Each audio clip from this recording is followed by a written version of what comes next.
सो activator क्या करेंगे, the particle, the ore particle which has tendency to attach with the float, उन्हें उनकी float के साथ अटैच होने की प्रॉपर्टी, उनके फ्लोट होने की प्रॉपर्टी को और ज्यादा एक्टिवेट करेंगे।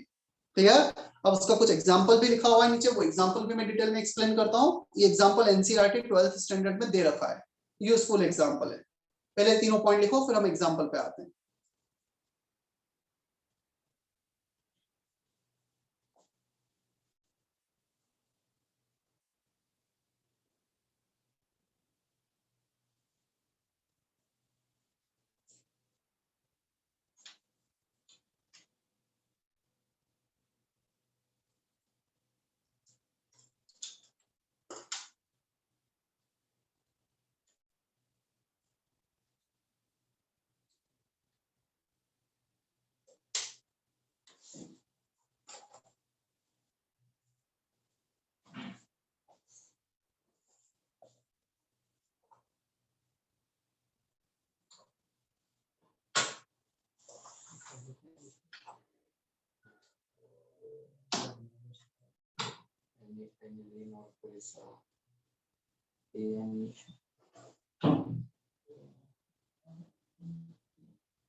हो गया कॉपी? यस।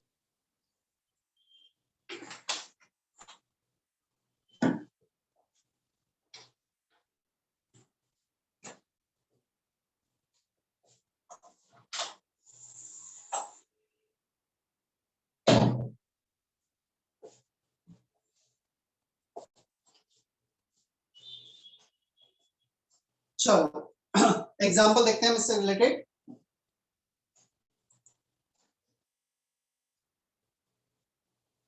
ये किससे काम है?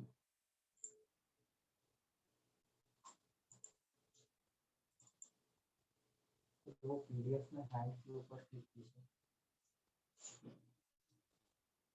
कौन सा height? Hand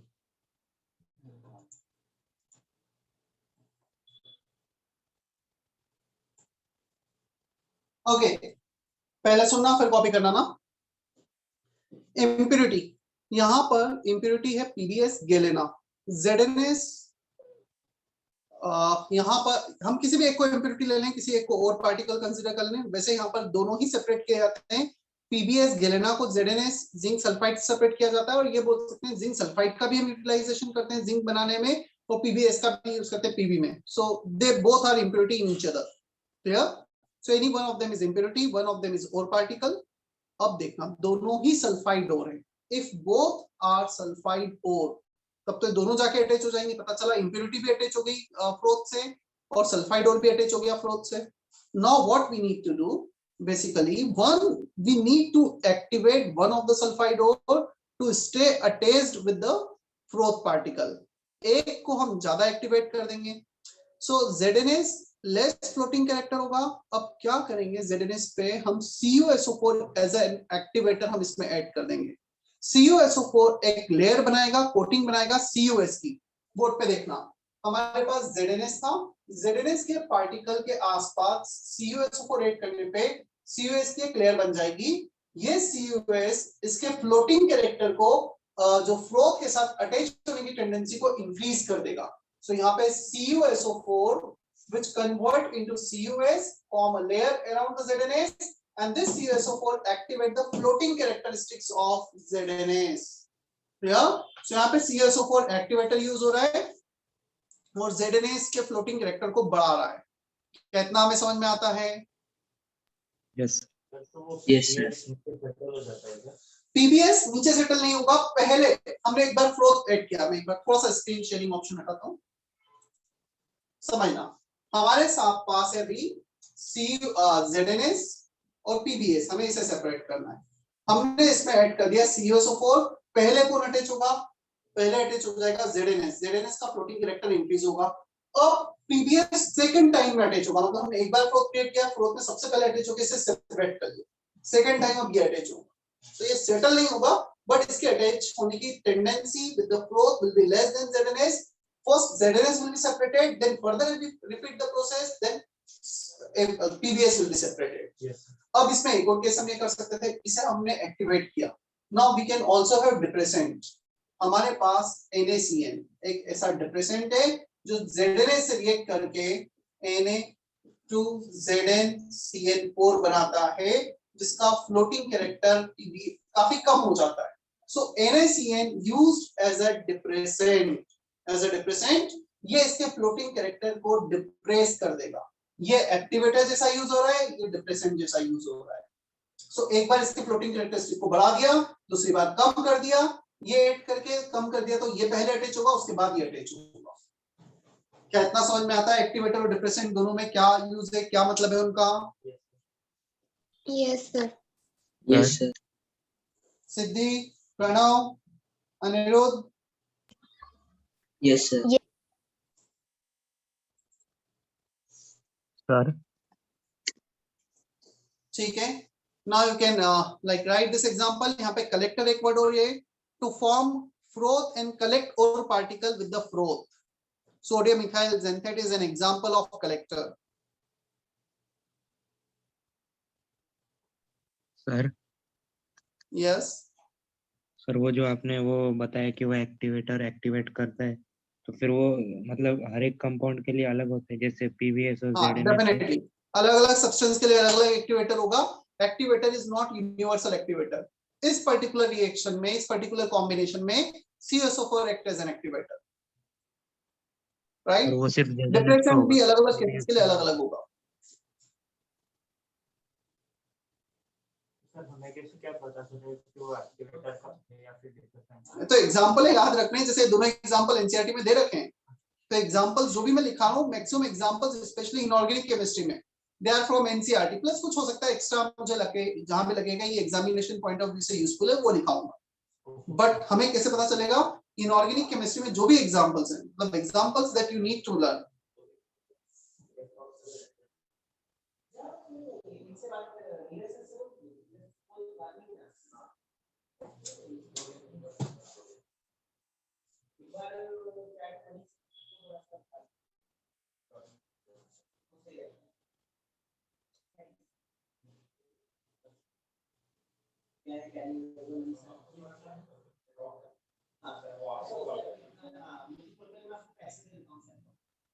excuse me sir. हाँ बोलो।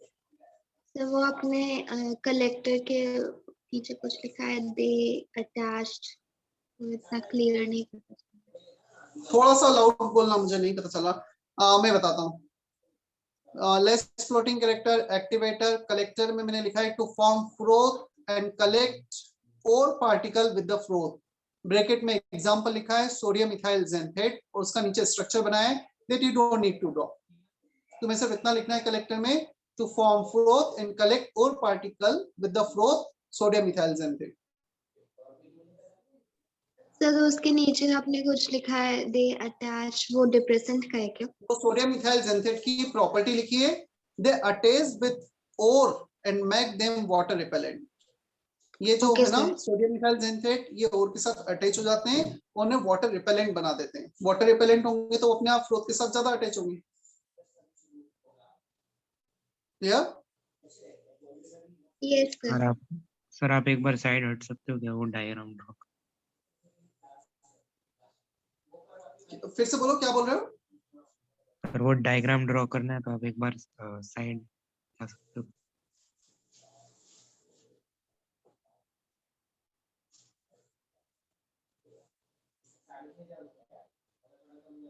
डिप्रेसेंट का वही एग्जांपल जो बोर्ड पे था यहाँ पे लिखा हुआ है।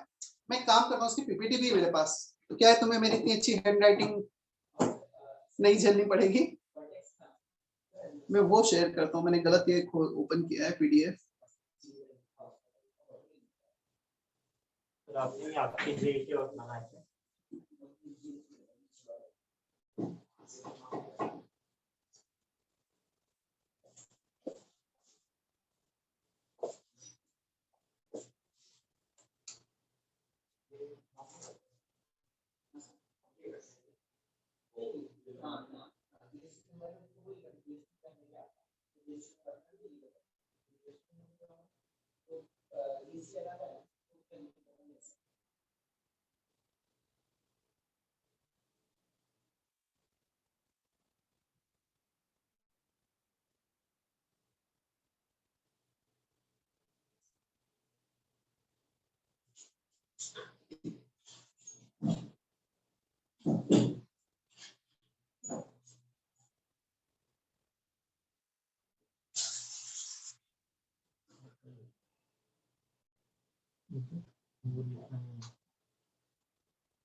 हो गया क्या इतना कॉपी?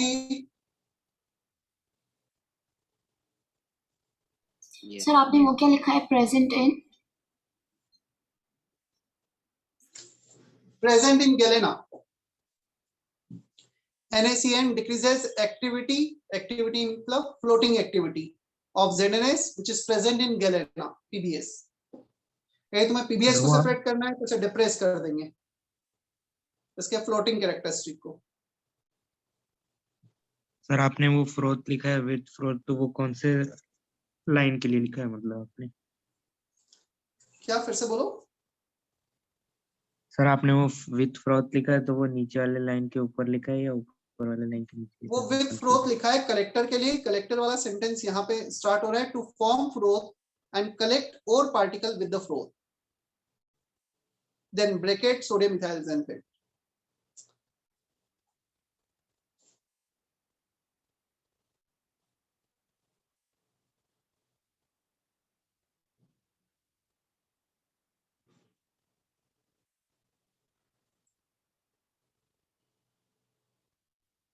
चलो मैं एक मिनट ना थोड़ा सा पीपीटी बेटर फॉर्म में हुए है उससे शेयर करूंगा इसके बजाय।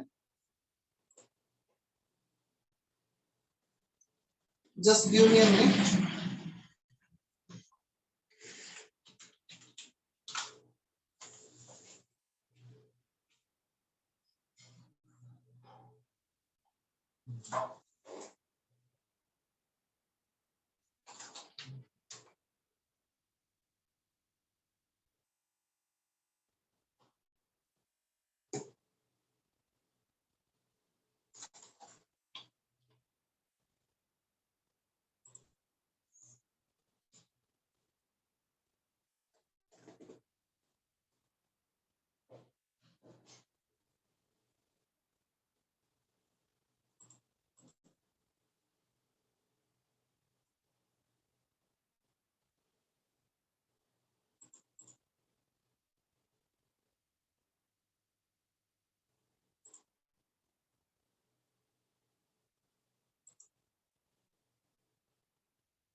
Is it visible properly?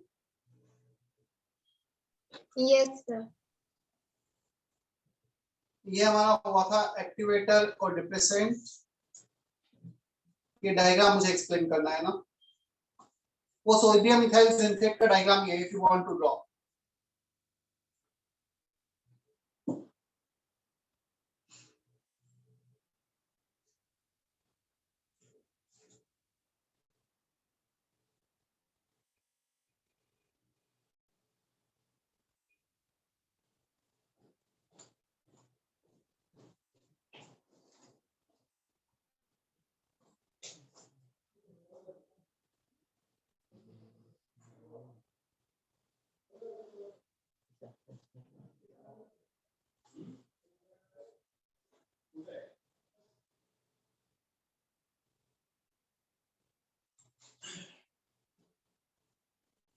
चलो ये डायग्राम एक बार मैं वापस से एक्सप्लेन कर देता हूं। यही डायग्राम बोल रहा था ना ओम? हाँ सर। देखो मैं प्रोसेस करके बताता हूँ, मतलब एग्जैक्टली क्या कर रहे हैं। कंप्रेस्ड एयर जहां पे लिखा है ना, तो एज्यूम कर एक वो स्ट्रॉ काइंड ऑफ है, ठीक है। एक तेरे हाथ में कुछ ग्लास है, कॉफी ग्लास। अब उस कॉफी ग्लास में कॉफी नहीं है, उसमें कुछ और पार्टिकल्स है, और पार्टिकल्स में कुछ पाउडर फॉर्म में we have added certain kind of floating agent, that is pine oil और यूकेलिप्टस ऑयल और क्रूड कोल तार, कुछ ऐसा ऐड कर दिया है हमने, राइट। अब तो उसमें कुछ बबल आउट कर रहा है, फोर्स मतलब एयर को बबल कर रहा है। स्ट्रॉ के थ्रू जब एयर बबल आउट हो रही है तो नीचे जो एयर्स हैं वो फ्लोटिंग एजेंट, उसमें जो ऑयल है या ये बोले कुछ डिटर्जेंट काइंड ऑफ पार्टिकल्स हैं, वो फ्रोथ क्रिएट कर रहे हैं। क्लियर? अब वो जो फ्रोथ क्रिएट करेंगे ये कंटिन्यूअसली हम बबल आउट करते रहेंगे और उसे शेक भी करते रहेंगे प्रॉपर्ली। पूरे मिक्सचर को, स्लरी को, जिसमें हमने कुछ ore particles, water, pine oil, sodium methyl xanthate, XYZ सब कुछ ऐड किया, उसे कंटिन्यूअसली स्टिर करते रहेंगे ताकि वो प्रॉपर्ली मिक्स होता रहे। और जैसे ही वो फ्रोथ बनेगा, फ्रोथ के साथ और पार्टिकल अटैच होकर ऊपर सरफेस पे चले जाएंगे। क्लियर? अब ऊपर सरफेस पे चलेगा, उसे हमने वहां से कलेक्ट कर लिया, बाहर कर दिया। और जो डस्ट पार्टिकल हैं, गैंग पार्टिकल हैं, वो नीचे पानी में सेटल हो जाएंगे क्योंकि उनकी टेंडेंसी फ्लोथ के साथ अटैच होने की नहीं होगी। क्या अभी समझ में आ रहा है ये डायग्राम? सर डायग्राम तो समझ में आ गया, वो नीचे में जो आपने वो कंप्रेस्ड एयर जहाँ से जा रहा है वो है क्या, मतलब वो पाइप टाइप? मतलब एक पाइप है, स्ट्रॉ काइंड ऑफ, तो स्ट्रॉ सर ले, पर स्ट्रॉ में बबल कर, वो प्रेशर जैसा मतलब लग रहा है, वो पिस्टन जैसा। नहीं पिस्टन जैसा नहीं है, ऐसा कुछ है वो। Horizontal pipe. मतलब मैं थोड़ा सा और बोर्ड पे बताता हूँ।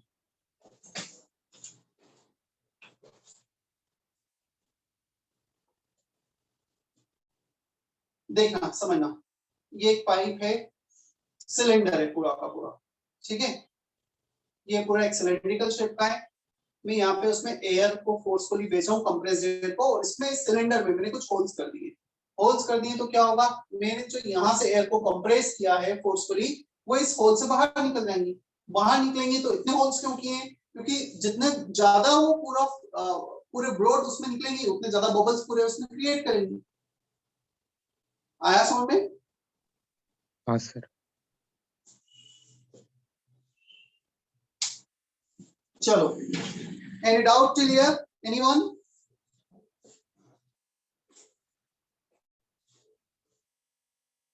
ठीक है, अब हमारे पास केमिकल मेथड है, केमिकल मेथड पे चलते हैं हम।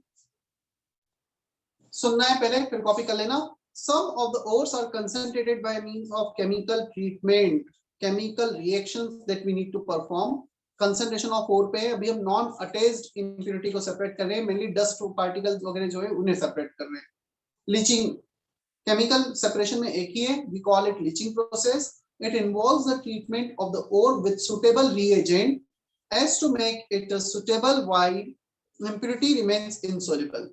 मतलब हम क्या करेंगे, रिएजेंट लेंगे। चलो बोर्ड पे देखो, मैं एक एग्जांपल लेता हूँ इसका, फिर उस पे आते हैं।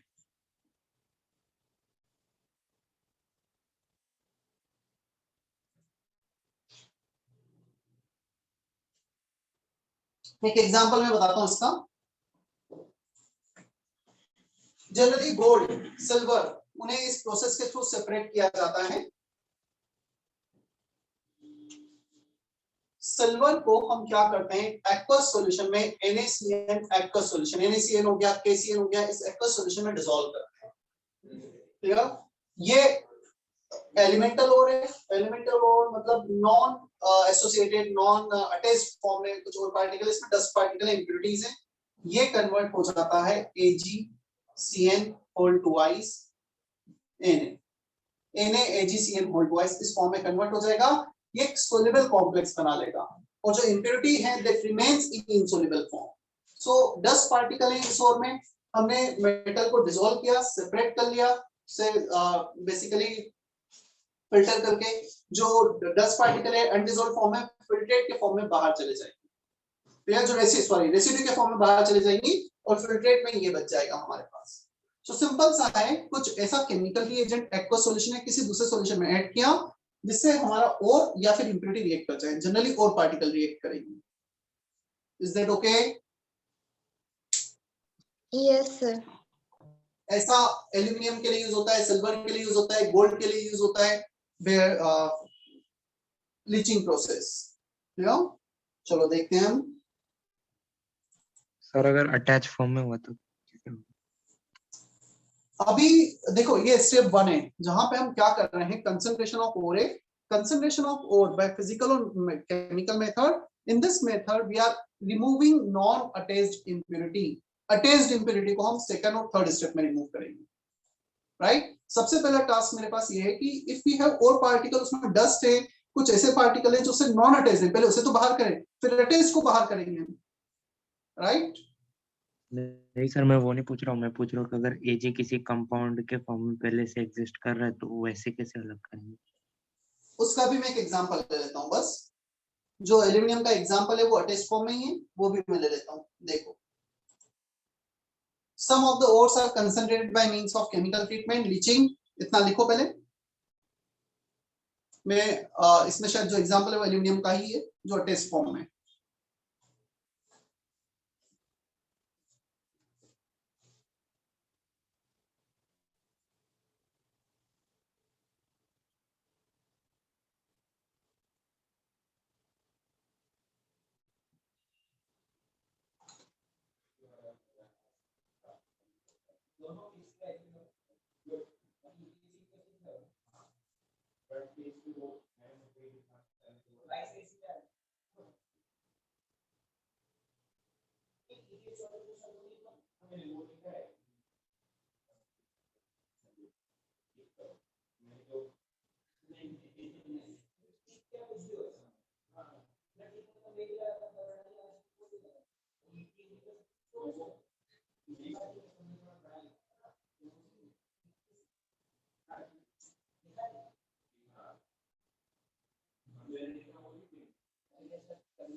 चले नेक्स्ट स्लाइड पर।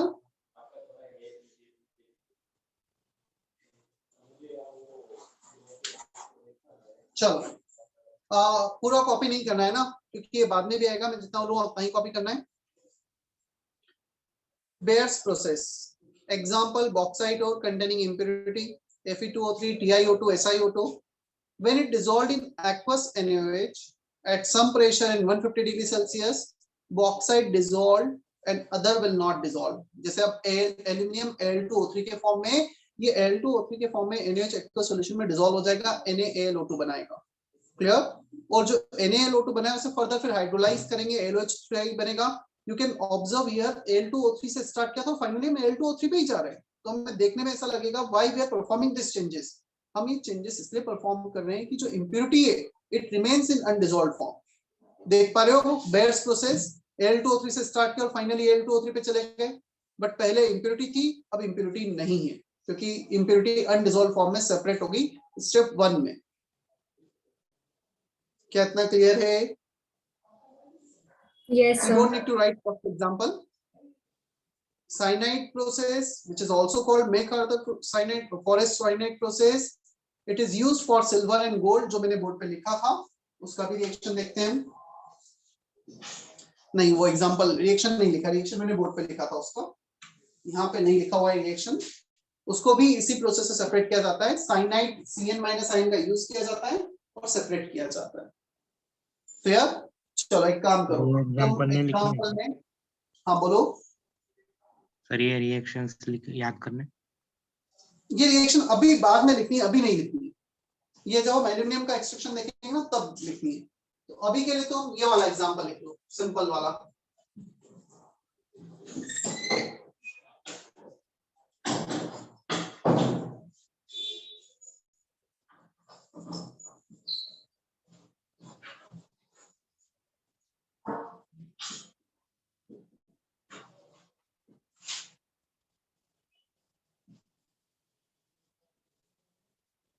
जो बोर्ड पे लिखा है वो लिख लो ना, तो you don't need to write this thing. Sir ये दोनों प्रोसेस लीचिंग में आते हैं क्या? लीचिंग में दो एग्जांपल तुमने भी देखे जो स्लाइड में थे, ऐसे और भी 5 एग्जांपल्स है जो लीचिंग में आते हैं, मतलब बहुत सारे examples. So you just need to write any one of the example. अभी ये लिख लो। इसे साइनाइड प्रोसेस भी कहा जाता है, साइनाइडेशन भी कहा जाता है। CN- is involved. सर इस चैप्टर से क्वेश्चन कैसे बनता है?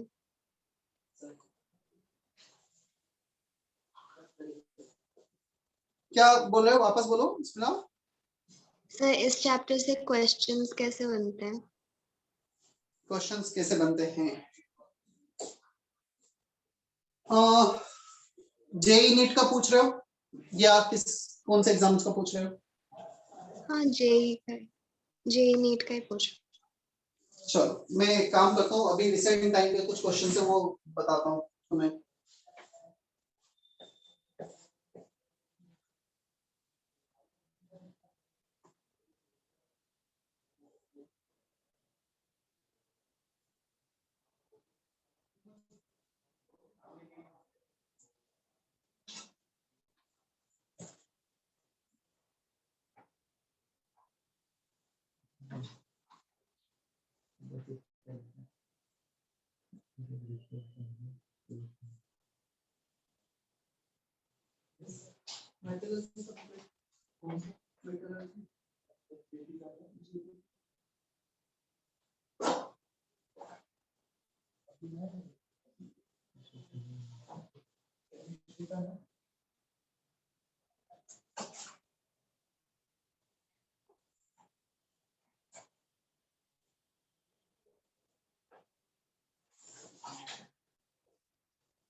या एमपी का भी किसी जगह एमपी का किसी का मेटलर्जी ना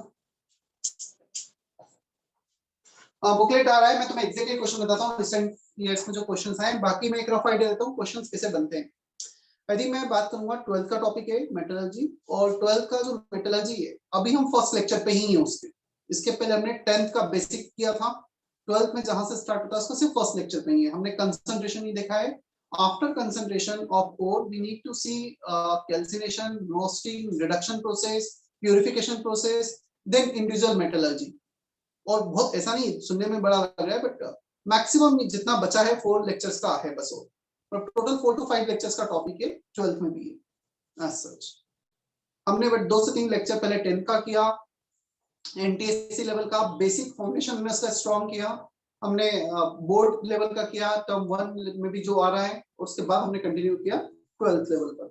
क्वेश्चन बनते हैं, देखो एक तो एग्जांपल के थ्रू बन जाते हैं। मतलब मुझे ऐसा ध्यान है फ्लोथ फ्लोटेशन पे क्वेश्चन आया था, एक्टिवेटर डिप्रेशन, क्योंकि वो एनसीईआरटी में दे रखा है। Which of the following act as activator? इसमें से पीबीएस को कौन एक्टिवेट कर रहा है, कौन डिप्रेस कर रहा है, जेडएनएस को कौन एक्टिवेट कर रहा है, वो क्वेश्चन बना था। सेकंड क्वेश्चन फिर यहां से बनते हैं सेल्फ, जैसे रिडक्शन प्रोसेस हम आगे पढ़ेंगे। सेल्फ रिडक्शन, किस मेटल का सेल्फ रिडक्शन होता है, रिडक्शन के डिफरेंट टाइप से प्रोसेस हैं, तो वो एग्जांपल वहां से बनता है। थर्ड इंडिविजुअल मेटलर्जी, जैसे हमने एल्यूमिनियम का हमने एक्सट्रैक्शन देखा था, तो एल्यूमिनियम के एक्सट्रैक्शन में डायरेक्ट रिएक्शन बेस्ड क्वेश्चन आ जाता है। रिएक्शन दे दी, फिल इन द ब्लैंक्स दे दिए, पता होना चाहिए हमें। मतलब इस टाइप से कुछ क्वेश्चंस बनते हैं। मेरे पास नीट का मॉड्यूल जैसे आया है,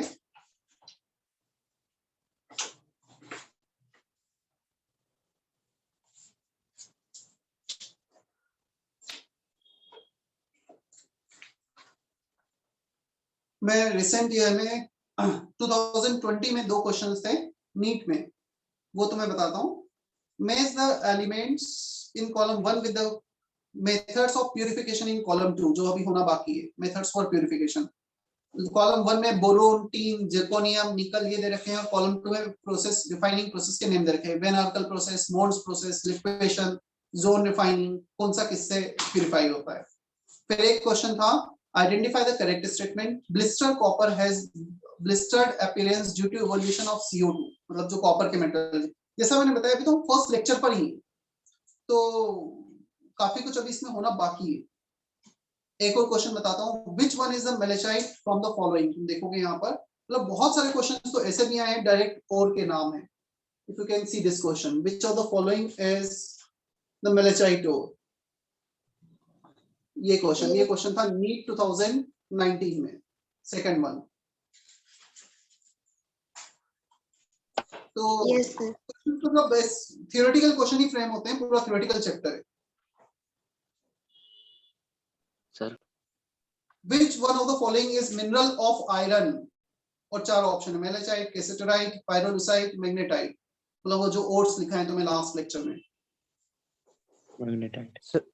सर वो जो हाँ। आपने टेस्ट लिया, तो मतलब विनर बैच का जो टेस्ट था उसमें एक फिजिकल मतलब मेटलर्जी में से एक क्वेश्चन का आंसर रॉन्ग दिया और ऑर्गेनिक में से एक क्वेश्चन का आंसर रॉन्ग दिया उधर। मुझे फॉरवर्ड करो एक बार जो भी क्वेश्चंस थे उसका, वो इस तरह क्वेश्चन है, मैसेज करो, मैं देखता हूँ, उससे चेक करवा के सही करवा देता हूँ, ठीक है। Yes sir. ठीक है, चले हम अभी आगे। Yes sir. We had done concentration of ore, हमने पहले ओर को क्रश किया, ग्राइंड किया, पल्वराइजेशन, ठीक है, हो गया, ये भी रख देना। क्रशिंग, ग्राइंडिंग, पल्वराइजेशन हमने देखा, क्लियर। सेकंड फिर हमने देखा कंसंट्रेशन ऑफ ओर, जो नॉन अटैच्ड इंप्योरिटी उन्हें रिमूव किया। 3 फिजिकल मेथड, एक केमिकल मेथड। अब हमारा नेक्स्ट टास्क है जो attached impurity, how to remove them, calcination and roasting. So conversion of ore into a suitable form to for the further processing. So अब आता है कैल्सिनेशन एंड रोस्टिंग। लिखना मत अभी, पहले मैं एक्सप्लेन कर रहा हूं। देखो, कैल्सिनेशन एंड रोस्टिंग, इन दोनों ही प्रोसेस में हम बेसिकली मेनली ऑक्साइड ओर में कन्वर्ट कर रहे होंगे। Roasting is the heating of any ore particle, let's say हमारे पास APO है, heating of ore particle in presence of oxygen, तो इसके फाइनली हम Fe2O3 इस ऑक्साइड ओर में कन्वर्ट किया, क्लियर। ये रोस्टिंग जनरली सल्फाइड ओर के लिए भी परफॉर्म की जाती है, CuS + O2, Cu2O + SO2, ZnS + O2, ZnO + SO2। So mainly oxide form में कन्वर्ट कर रहे हैं ओर को, roasting. It is a heating of ore particle in presence of oxygen. Calcination already oxide हो रहे हैं, Fe2O3 already .XH2, but कुछ hydrated form में है, कुछ इस अनडिजायर्ड उसमें कंटेन है, तो इसे हम हीट करते हैं इन अब्सेंस ऑफ एयर। ये प्रेजेंस ऑफ एयर है, ये अब्सेंस ऑफ एयर में हीटिंग है। सो Fe2O3 बनेगा और H2O रिमूव हो जाएगा, clear. So in both calcination and roasting basically we are getting oxide out finally, जो हम फर्दर प्रोसेस करेंगे, इसको फिर रिड्यूस करेंगे, क्लियर। अब इनके कुछ और भी एडवांटेज हैं।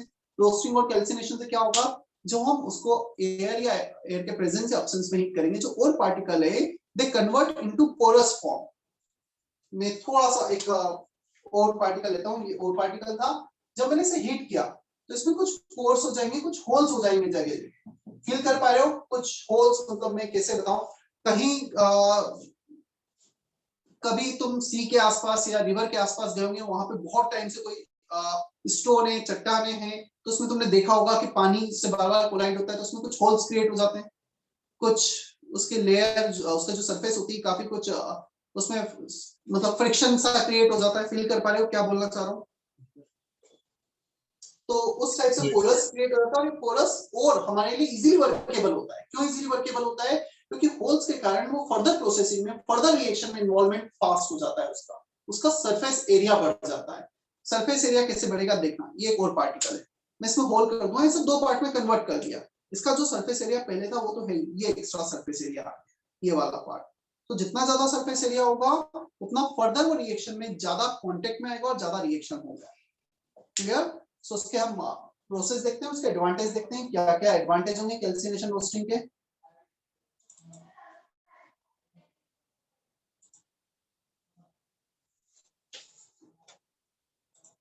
आप ये वाला पार्ट एक बार फिर से एक्सप्लेन करो ना। हाँ करता हूँ, मैं फिर से एक्सप्लेन करता हूँ। पहले एक काम करते हैं, थोड़ा सा लिखते हैं फिर मैं इसमें वापस आ। Calcination. Calcination is a process in which ore is heated, generally in the absence of air, to expel water from hydrated oxide or carbon dioxide from a carbonated at a temperature below their melting point. Some examples are given. तुम देखोगे एक minute के लिए रुक जाओ। Examples देखो, .2H2O हमने heat किया, 2H2 रिमूव हो गया। सेकेंड एग्जांपल .3H2O, फिर H2O रिमूव हो गया। थर्ड केस में कार्बोनेट ओर्स के लिए भी ये परफॉर्म किया जाता है। कार्बोनेट ओर से CO2 को रिमूव कर रहा है और ऑक्साइड ओर बना रहा है, कैल्शियम ऑक्साइड। MgCO3 से CO2 को रिमूव कर रहा है और MgO बना रहा है। सो कार्बोनेटेड, हाइड्रेटेड इन ओर्स के लिए मेनली परफॉर्म किया जाता है heating in absence of air. हम O2 को नहीं सप्लाई करते हैं, ऑलरेडी इनके पास ऑक्सीजन है तो ऑक्साइड वहीं से बन जाते हैं। क्या कैल्सिनेशन अभी क्लियर है? Calcination heating in absence of air किसके लिए परफॉर्म किया जाएगा? हाइड्रेटेड और कार्बोनेट ओर के लिए। क्या ओम अभी क्लियर है? कैल्सिनेशन। Yes sir. और ध्यान रखना, लिखना है सबको। मैं जब भी कहीं भी कांटेक्ट में आओगे, एग्जाम देने आओगे, किसी भी काम से आओगे, लेक्चर नोट्स में चेक करूंगा। और लेक्चर नोट्स एटलीस्ट रहेंगे ना इनऑर्गेनिक केमिस्ट्री के हमारे पास हमेशा। तो 12th का टॉपिक है, हमें पूरे थ्रू आउट अभी जो आगे भी टाइम हमें देना है यूजफुल रहेगा।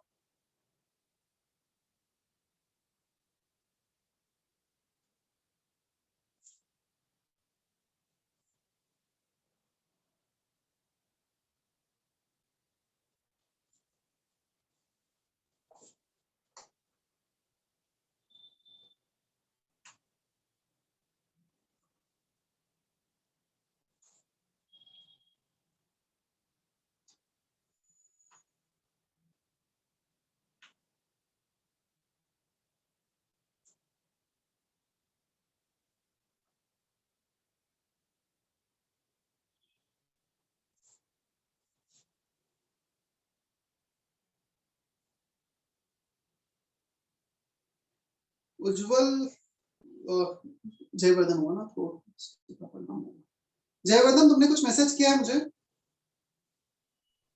सर वो क्वेश्चंस भेजिए जो आंसर रॉन्ग। अच्छा ओके, क्वेश्चन नंबर भेजना था, ठीक है चलो मैं देखता हूँ।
हो गया copy? Sir, just a second.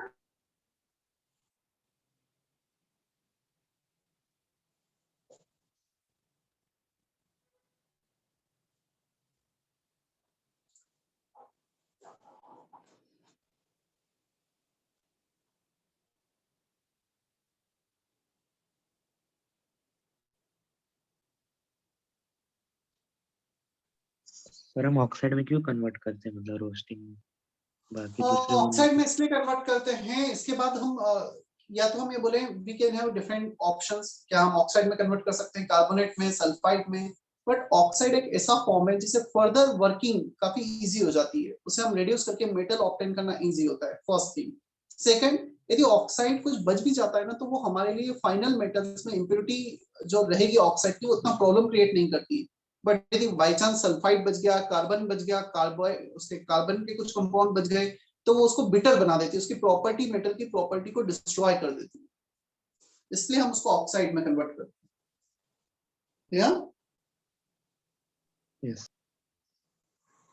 Advantage of calcination, moisture is removed. You don't need to write upper that 6th and 7th reaction, सब similar type के reaction है। Calcination से moisture remove हुआ, organic matter is destroyed, the hydroxide and carbonates ore are converted into their oxide, the metal become porous and easily workable. Advantage of calcination लिख लो।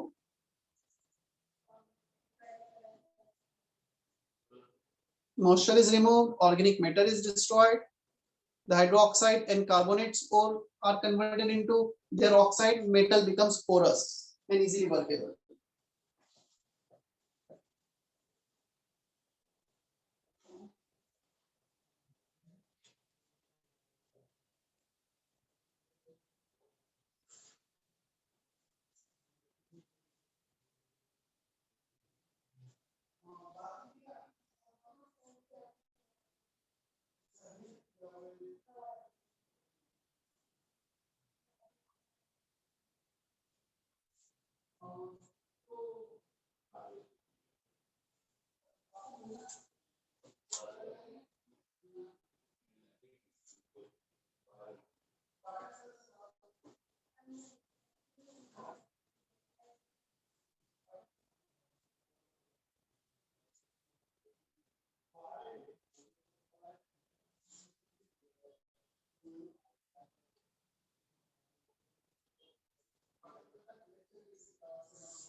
Done.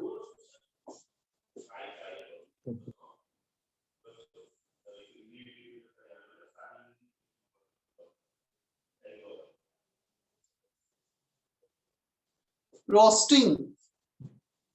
Roasting is mainly don't need to write anything as of now. पहले सुन लो. Roasting is mainly performed for the sulfide ore. Clear? Sulfide ore के लिए mainly हम perform करेंगे. The removal of an excess sulfur containing in sulfide ore by the heating in excess of air. Last case में absence of air था, यहाँ पे excess of air है. Clear? The concentrated sulfide ore is heated in reverberatory furnace below its melting point or fusion temperature in the presence of excess of air with or without the addition of an external substance. Example is given ZnS plus O2 giving ZnO plus SO2. जो example मैंने board पे भी लिखा था ZnS वाला. Some more examples are there. कुछ Cu2S giving Cu2O, FeS2 giving Fe2O3, HgS giving HgO, arsenic sulfide can give arsenic oxide. So sulfide ore को oxide ore में convert करने के लिए mainly roasting perform होता है. So it is the heating in presence of air. चलो अब तुम्हें क्या क्या लिखना है मैं बता देता हूँ, इसमें मैं अंडरलाइन कर देता हूँ.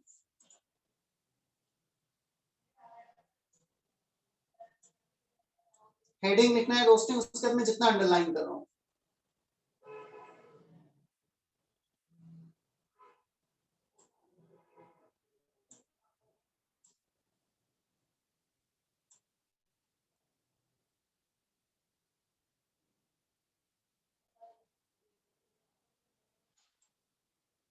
एग्जाम्पल लिख लेना इतना. जितना ही मैंने अंडरलाइन किया है, ब्रैकेट में रखा है, उतना कॉपी कर लो बस।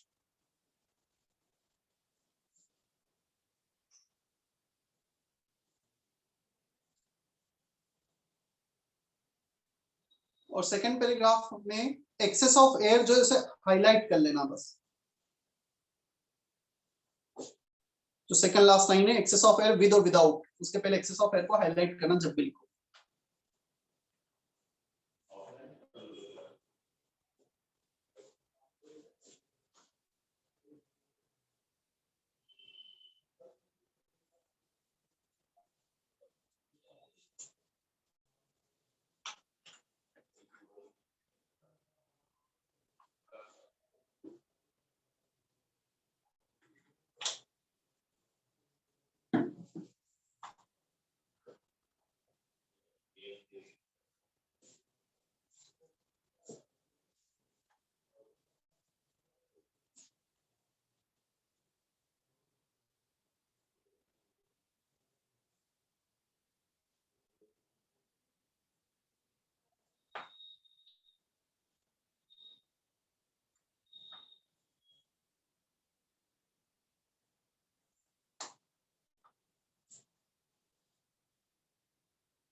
The concentrated sulfide ore, the ore which we are getting after concentration process, after froth flotation process, is heated in a reverberatory furnace below its melting point or fusion temperature. अच्छा, melting point और fusion temperature दोनों same है। कब fusion temperature define होता है? जब हमारे पास 2, 3, 4 substance का mixture हो, तो it is more appropriate to say fusion temperature, जिसपे वो fuse हो रहे हैं, liquid में convert हो रहे हैं, क्योंकि melting point pure substance का define होता है। मिक्सचर के लिए फ्यूजन टेम्परेचर ज्यादा एप्रोप्रिएट होता है word. In the presence of excess of air with और without the addition of an external substance. और एक एग्जांपल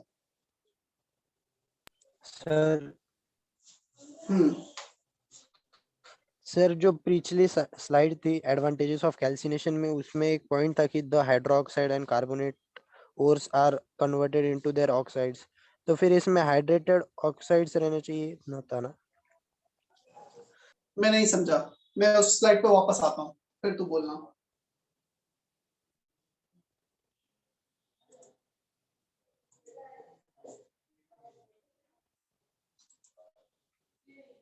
हाँ, किस पॉइंट का बोल रहा है, बोल।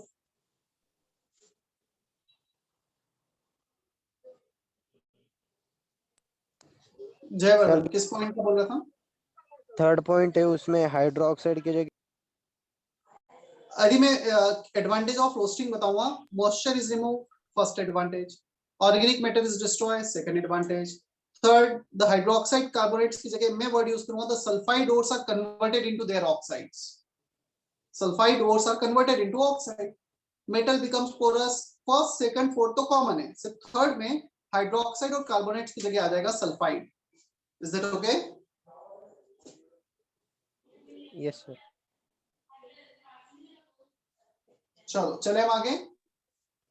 और उसमें आप सेकंड पॉइंट एक्सप्लेन कर सकते हो क्या, वो जो रोस्टिंग के नीचे लिखा? सेकंड पॉइंट रोस्टिंग के नीचे कौन सा सेकंड पॉइंट? सर वो सेकंड लास्ट रिएक्शन के ऊपर, in roasting definite chemical reaction like oxidation. In roasting, definite chemical action takes place, oxidation, chlorination, etc. take place, but in calcination, बताता हूँ, board पे बताता हूँ, देखना।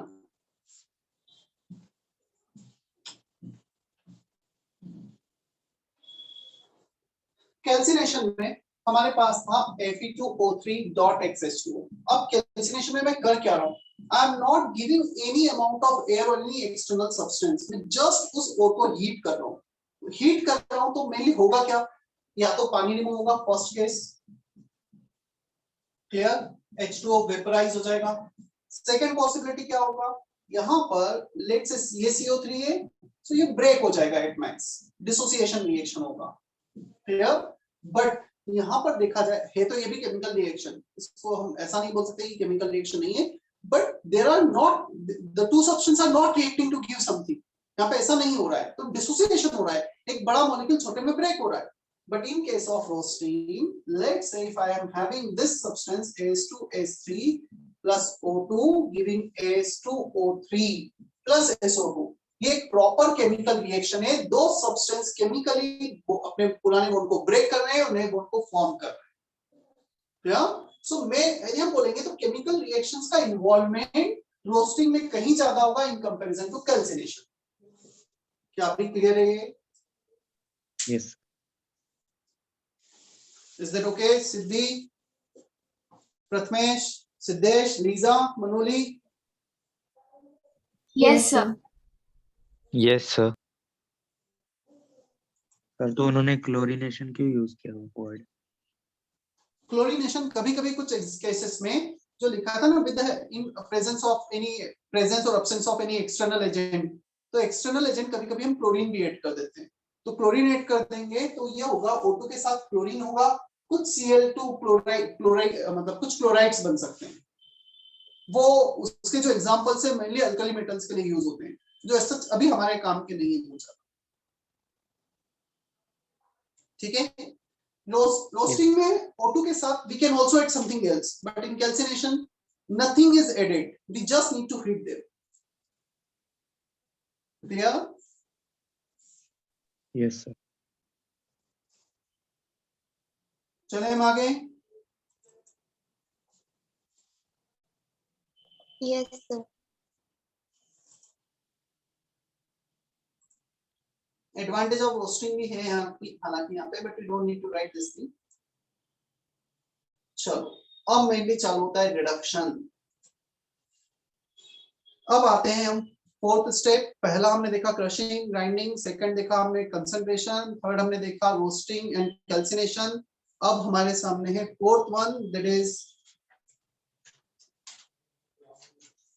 Reduction of ore to the metal. जो already हमने ऑक्साइड बना रखा है उसे हमें रिड्यूस करना है। We have 5 to 6 different methods for the reduction process. 5 से 6 अलग-अलग मेथड्स हैं रिडक्शन के लिए, वो हमें यहाँ पे मेनली स्टडी करना है।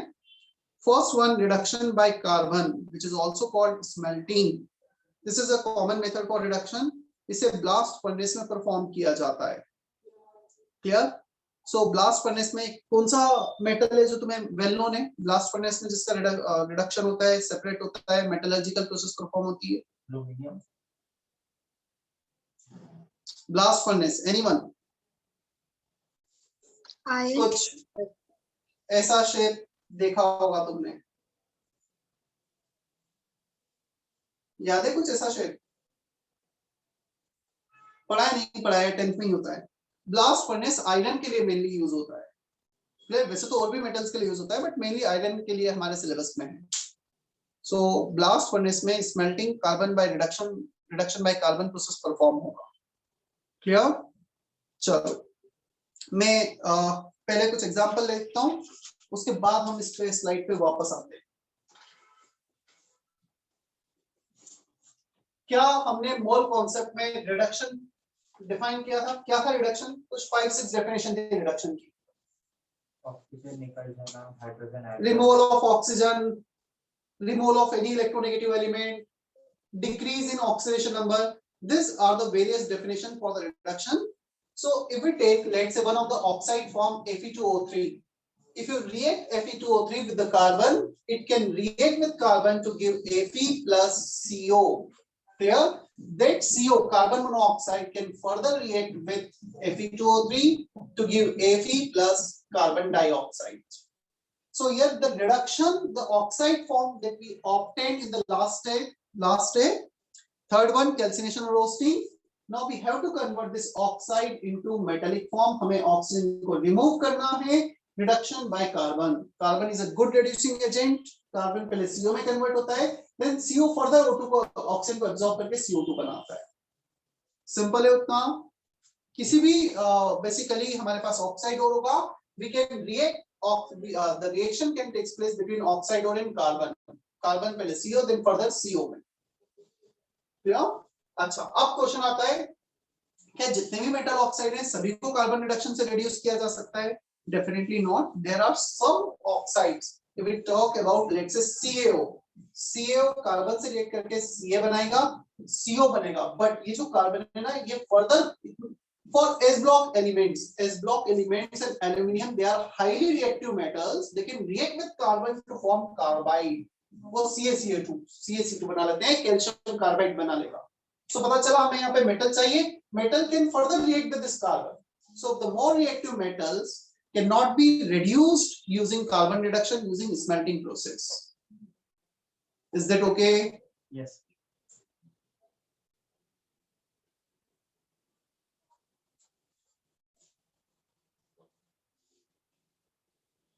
चले हम आगे। सर Fe2O3 को 2 बार क्यों रिएक्ट करवाएं? Fe2O3 दो बार नहीं किया है, C which is converted into CO, that CO is further reacting with the remaining amount of Fe2O3. I just wanted to explain both carbon and carbon monoxide can use to reduce Fe2O3. Sir तो हमेशा carbon monoxide react करेगा या फिर कभी-कभी expect भी कर जाएगा? हमेशा मतलब 90-95% एफिशिएंसी तक करेगा।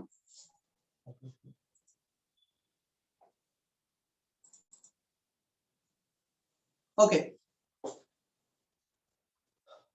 Reduction of ore to the metal when adding, first case reduction मैं हाईलाइट कर देता हूं जितना तुम्हें कॉपी करना है, right?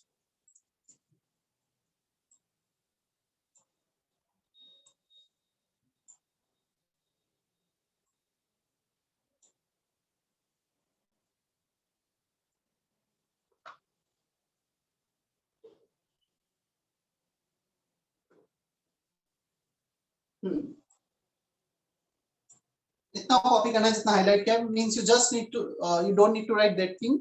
The calcined or roasted ore is then reduced by to the metallic state in either of the following ways. उतना मत लिखो बस, बाकी तो पूरा लिखना ही है फिर उसमें।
हो गया क्या कॉपी?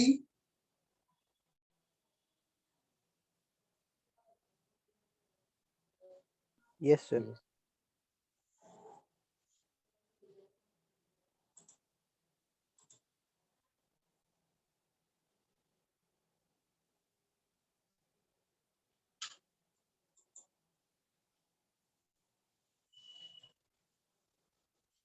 कुछ टर्म्स हैं जो कार्बन रिडक्शन में यूज आती हैं.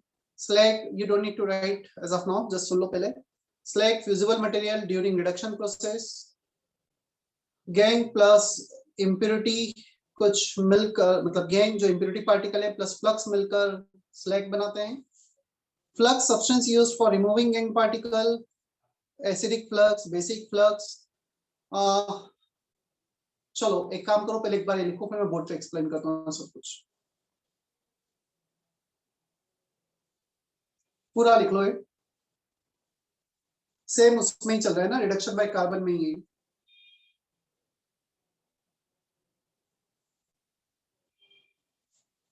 फ्यूजिबल मतलब क्या है? फ्यूजिबल मींस जो लिक्विड फॉर्म में कन्वर्ट हो जाए.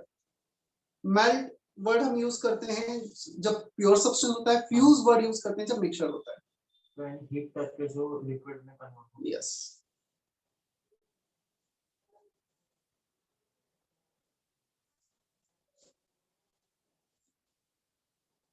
सर ये पूरी स्लाइड लिखनी है? हाँ, पूरा ही लिखना पड़ेगा.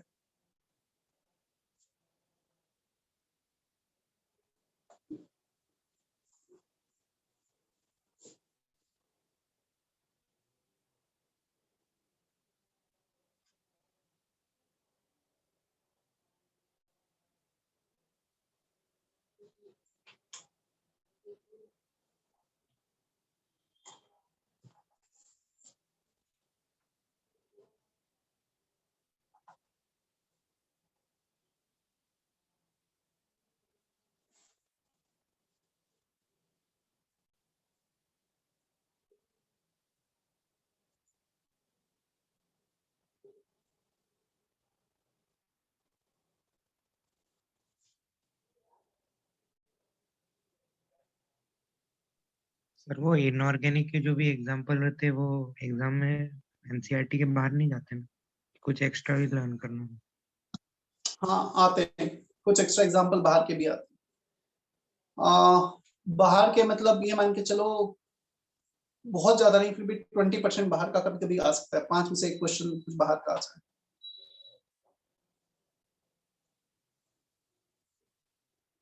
और एक्चुअली वो बाहर का होता काफी बार ये है, जैसे एक प्रोसेस एक चैप्टर में है बट उसका कोई एग्जांपल किसी XYZ चैप्टर के समरी में भी दे रखा है.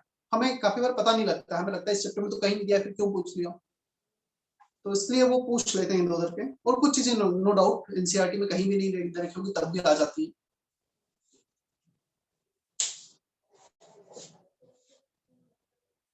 हो गया इतना? No sir.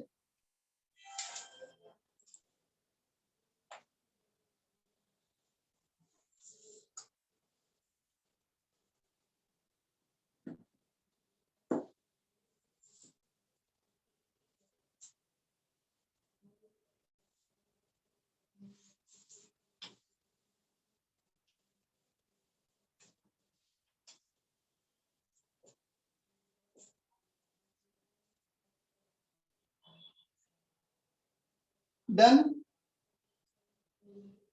Yes sir. Okay. See, in case of iron, extraction of iron, silica is the impurity present in the hematite जहां से iron को extract कर रहे हैं हम. So SiO2 is impurity that is called gangue particle. Clear? Now we need to add one external impurity which can react with this gangue particle. So we are adding CaO here, which is called flux. Flux is what? It is an external impurity used to remove internal impurity, gangue particle. So SiO2 CO के साथ react करेगा, then they can form CaSiO3 which is called slag. इसे कहा जाएगा slag. Generally, अच्छा question आता है, why we are adding this to remove this? Directly तो remove नहीं करते हैं, हमें इसको remove करना है to convert them into molten form. यदि fused हो जाएगा, मेल्ट हो जाएगा तो इजीली हम इसे सेपरेट कर पाएंगे. सो SiO2 का temperature melting point fusion temperature बहुत हाई होता है. इसमें हम एक ऐसा सब्सटेंस ऐड करते हैं जो से रिएक्ट कर ले और ऐसा बनाकर ऐसा सब्सटेंस बनाते हैं which has somewhat lower fusion temperature, easily separate हो जाए. क्लियर? अब क्वेश्चन आता है, if this is acidic in nature then this should be basic in nature. acid and base can easily react.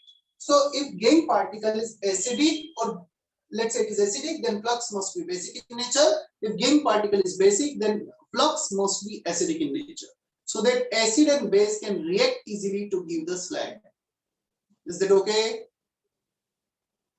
Yes sir. Solid form में react करते हैं कि liquid में रहते हैं? ये सॉलिड में तो है, और ये स्लैग लिक्विड में कन्वर्ट होता है, फ्यूज्ड होता है. Fused means molten form. I think अब जो तुमने लिखा एक बार पढ़ो, तुम्हें समझ में आ जाएगा कि क्या है.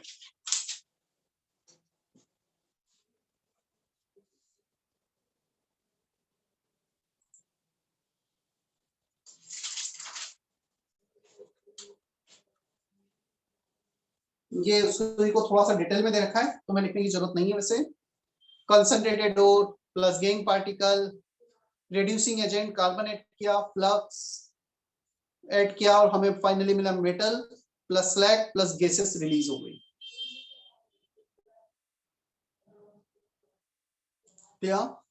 सो वो सी प्रोसेस को थोड़ा सा फ्लो डायग्राम के थ्रू एक्सप्लेन कर रखा है. Due to high melting point of chromium and manganese, thermite reduction is used for them. इनके लिए कार्बन रिडक्शन यूज नहीं होता है क्रोमियम और मैग्नीज के एक्सट्रैक्शन के लिए, क्योंकि इनका मेल्टिंग पॉइंट बहुत ज्यादा होता है, ये मेल्ट ही नहीं होंगे. Coke is not used for the reduction of S block oxide and Al2O3 due to formation of metal carbides. ये पॉइंट तुम्हें वैसे ऐड करना है नोट्स में. मैं हाईलाइट करता हूं कितना ऐड करना है. From here, chromium and manganese cannot be separated using carbon reduction because of high melting point up to here. ये जो एरो है ना ऊपर चला गया है, this arrow should be somewhere here, यहाँ होना चाहिए. So carbon reduction smelting के थ्रू किस किस को reduce नहीं कर पाएंगे? chromium, manganese and alkali metals, alkaline earth metal, S block metals plus aluminium जो highly reactive है, जिनका melting point ज्यादा है, जो ज्यादा reactive है. तो क्रोमियम से लेके लास्ट तक उतना कॉपी कर लो.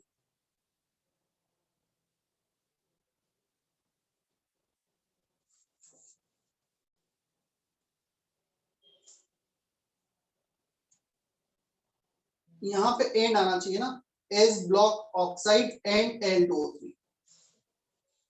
ऑक्साइड के बाद and Al2O3.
Okay, completed, clear? Yes sir. ठीक है, आज के लिए इनफ है इतना.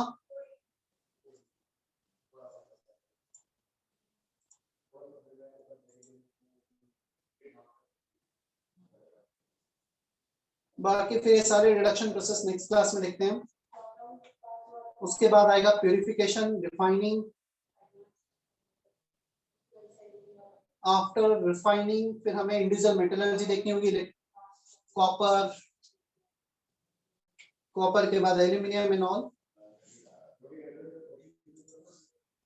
जितना अभी तक हमने किया है, it is around 1.5 lecture of 12th standard, total 4 to 5 lectures लगते हैं मुझे 12th में चैप्टर कंप्लीट करने के लिए।